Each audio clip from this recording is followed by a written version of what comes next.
Assalamualaikum warahmatullahi wabarakatuh. Halo anak-anakku semuanya, apa kabar? Semoga kita semua selalu sehat dan selalu dalam lindungan Allah Subhanahu wa Ta'ala. Pada pertemuan kali ini, kita akan belajar Al-Quran Surat Al-Hujurat ayat ke-13.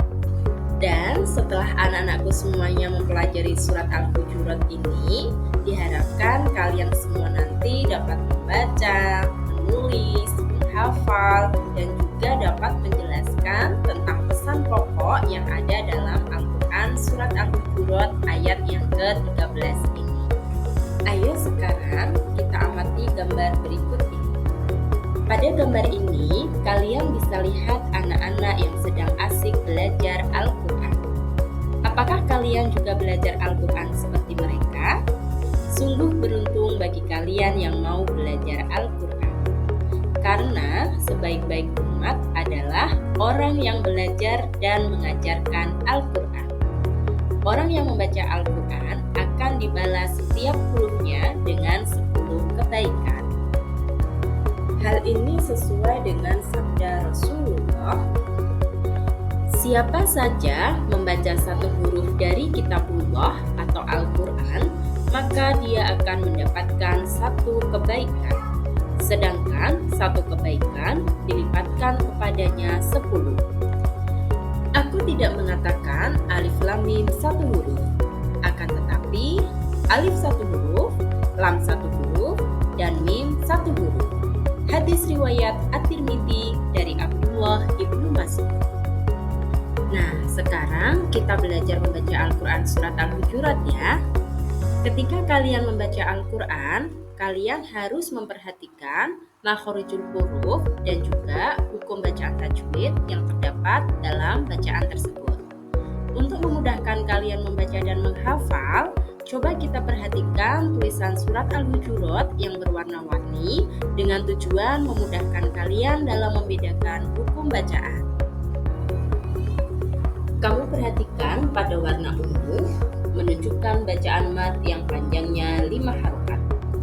Kemudian pada tulisan yang berwarna biru merupakan bacaan mad yang panjangnya 2 harokat. Pada huruf yang berwarna merah merupakan bacaan guna, harus kita baca dengung. Pada tulisan yang berwarna coklat dibaca dengan kolkolah atau memantul. Tulisan berwarna biru muda merupakan bacaan idgham misli ma'al gunah, kita baca dengung. Kemudian tulisan yang berwarna hijau merupakan hukum nun sukun. Di antaranya yaitu ikhfa hakiki, kita baca samar, dan idgham bingunah, kita baca dengan cara memasukkan dengan dengung.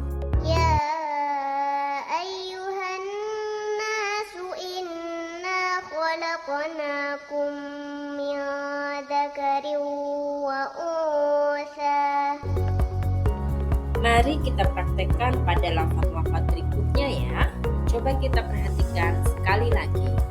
Wa untha wa ja'alnakum syu'uban wa qabaila lita'arafu.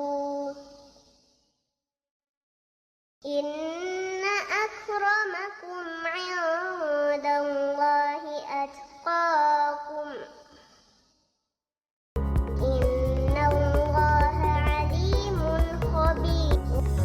Bacalah berulang-ulang agar kalian dapat membaca dan menghafal surat Al-Hujurat ayat 13 dengan benar.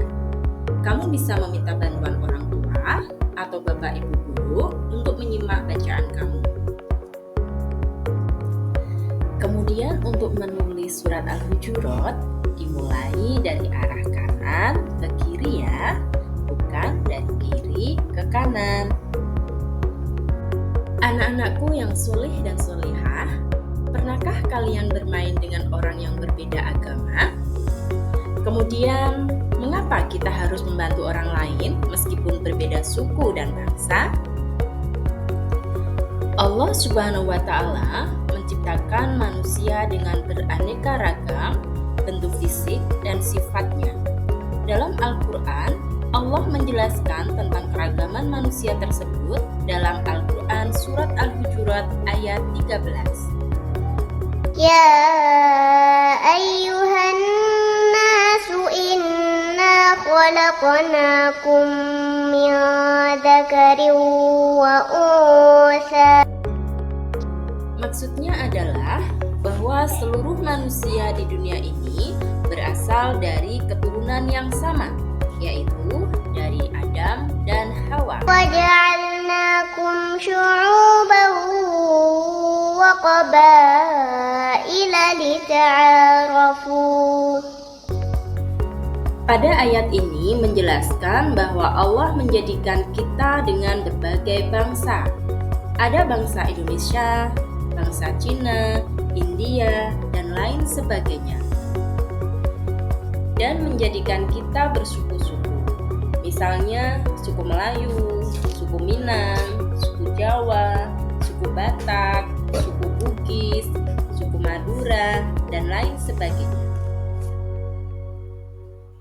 Tujuannya adalah supaya kita saling mengenal, sehingga kita bisa saling membantu, saling melengkapi, dan saling bekerja sama antara satu dengan yang lainnya.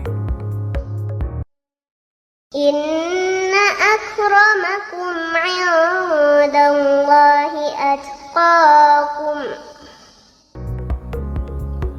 Jadi, seluruh manusia memiliki derajat yang sama di hadapan Allah Subhanahu wa Ta'ala. Allah tidak pernah memandang orang tersebut dari kekayaannya maupun keturunannya.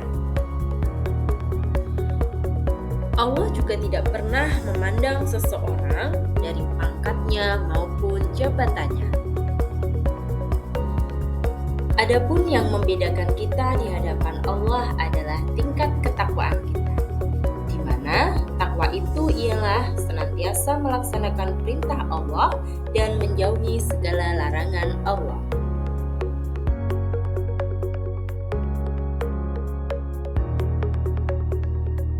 Innallaha 'alimun khabir. Ayat ini menjelaskan bahwa Allah Maha mengetahui segala sesuatu yang tampak maupun yang tersembunyi. Allah Maha teliti sehingga tidak ada satupun perbuatan manusia yang dapat terlewat dari pengetahuannya. Dari penjelasan tadi dapat kita simpulkan bahwa pesan pokok dari surat Al-Hujurat ayat 13 adalah yang pertama, bahwa manusia diciptakan dari seorang laki-laki dan seorang perempuan, yakni dari Nabi Adam dan Hawa. Kemudian, tujuan Allah menciptakan manusia berbangsa-bangsa dan bersuku-suku adalah agar saling mengenal. Dan yang ketiga, orang yang paling mulia di hadapan Allah adalah orang yang paling bertakwa. Maka dari itu, marilah kita senantiasa meningkatkan ketakwaan kita supaya kita menjadi orang yang mulia di hadapan Allah Subhanahu wa Ta'ala. Anak-anakku yang soleh dan soleha, demikianlah pembelajaran pada hari ini. Semoga anak-anakku semuanya dapat memahami dan dapat menerapkannya dalam kehidupan sehari-hari ya. Sampai jumpa di pembelajaran selanjutnya ya. Wassalamualaikum warahmatullahi wabarakatuh.